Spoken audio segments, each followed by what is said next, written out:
You finally get a free afternoon with absolutely nothing to do. No responsibilities, no deadlines, nothing.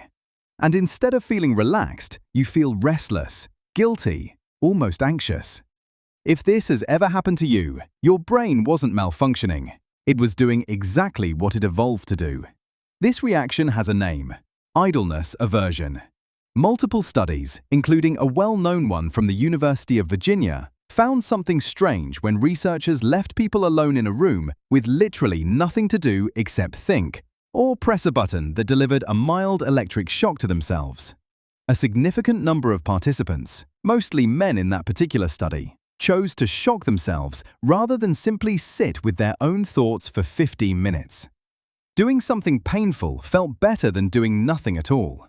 The reason traces back to how the human brain evolved to process time and effort. For most of human history, idle time wasn't neutral, it was dangerous. A person sitting still for long stretches wasn't gathering food, watching for predators, or maintaining their place in the group.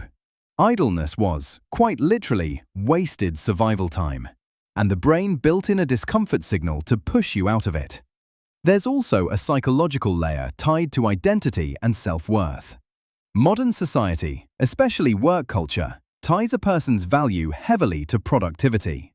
Being busy has become an unconscious marker of importance, while being still can trigger an almost automatic feeling of falling behind, even when nothing is actually at stake.